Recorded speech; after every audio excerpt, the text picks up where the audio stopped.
ดีลูกค้าเนาะปีเนาะวันนี้จะมีของใหม่มาเนาะแนะนำให้ลูกค้าเนาะมากปีเขาเนาะ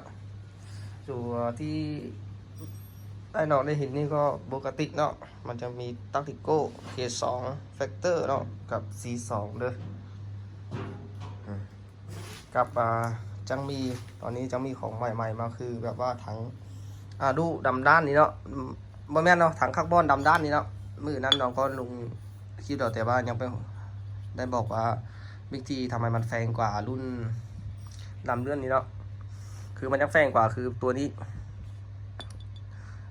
มันจะสูบลมเข้าได้หลายกว่าเนาะให้รับประกันให้ลูกค้าแบบไปเล่นมันบ่ต้องอันตรายเนาะคือตัวนี้มันจังบ่เป็นระเบิดมันจังดีกว่าเนาะสูบลมได้หลายกว่าเนาะตัวนี้มันไปสายก็ได้แต่ว่ามันสูบลมก็ได้แค่24 25 30เนาะตัวนี้ก็สูบได้4เลยเนาะ40 โลเลยเนาะนี่เฉพาะตัวนี้มันจังดีกว่าเนาะตัวนี้มันเป็นถังของอาเซลเนาะแต่ว่าตัวนี้เป็นของจีนเด้อตัวนี้ของอาเซลมันจังดีกว่าเนาะดีกว่ามันก็แพงกว่าเนาะใครมักก็เสียเขามาเอานี่เลยปกติก็คือกันเนาะถ้าลูกค้าจะเอารุ่นไหนก็เสียเข้ามาเบอร์แอปของน้องแล้วจังประกอบที่ตามใจลูกค้าเนาะจะเอาไทยน้อยไทยใหญ่เนาะจะเอาเราสั้นเรายาวเนาะจะเอากล้องธรรมดากล้องแท้เนาะกล้องลิโก้กล้องแมกกูนกล้องเบสเอเนาะโวเทคเนาะมีหมดเลย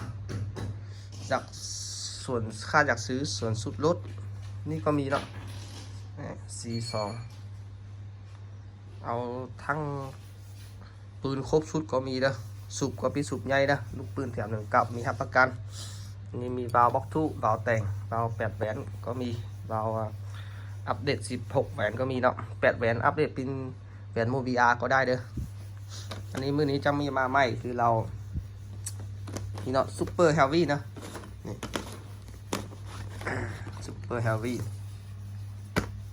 นี่ของแท้เลยเนาะ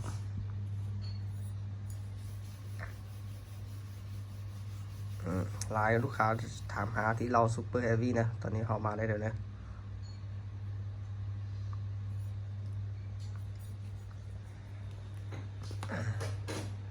เกี่ยวข้างในมันจะอยู่ที่5 กิโลเนาะ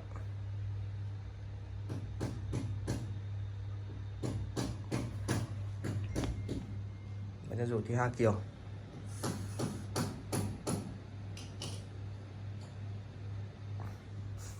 ถ้าลูกค้าไหนอยากสนใจแบบไหนก็เช็คเข้ามาหาเด้อโอเคเข้าใจเนาะ